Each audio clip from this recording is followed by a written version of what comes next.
All right, guys. Hi, guys. Welcome back to my channel. Again, the Japan travel series. And we are talking 5 must-haves when visiting Japan.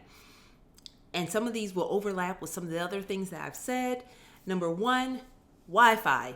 You need mobile Wi-Fi. It's amazing. I'll put, of course, in the description below what we use. It was amazing. It was great. Number 2, Japan Rail Pass. Know which lines the Japan Rail Pass are accepted on. Some things we didn't take the Japan Rail Pass for and we just bought tickets for because sometimes it's a lot faster. But if you are traveling to Kyoto, Osaka, Nara, back to Tokyo, or going to different places in the country, as a foreigner, get the Japan Rail Pass. It just makes financial sense. And it was great. It was amazing. Number 3, I enjoyed having my backpack. It was easy. I was able to put souvenirs in there and not carry bags. I was able to put drinks in there. I was able to, all the stuff that I bought, I was able to put in my backpack instead of carrying stuff, which was helpful when you're there in the winter and you want to have your hands in your pocket or what have you. But yeah, a backpack or a larger bag. And you'll find that a lot of Japanese people are carrying backpacks and things of that nature. So it's not something that will make you stand out as a tourist. Nope, not at all. Number 4, I said this in one of my other videos. You need cash in Japan.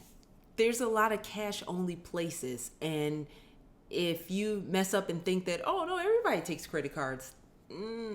Everyone doesn't take credit cards in Japan. A lot of places don't take credit cards. So definitely make sure you have cash. And there's lots of ATMs around for you to take cash out if you did not do it before you came, which I recommend doing it before you come. And number 5, which was everything to us, the must-haves in visiting Japan, is Google Translate. So there's certain things that you just want to be able to understand and get. And Google Translate has a camera where you can take pictures of signs and items, and it will translate it for you from Japanese to English, which was amazing. Also, it's nice to know certain words like thank you, excuse me, but if you can't Google Translate, you can write it on there and show it to the person, translate it into Japanese, and they'll say, oh, and they'll understand. But they do appreciate when I'm saying arigato, thank you.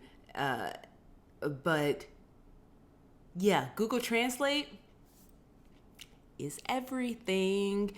So I hope that helps you guys. I hope you have an amazing day. And thank you so much for watching part of my Japan travel series. Yeah. Bye.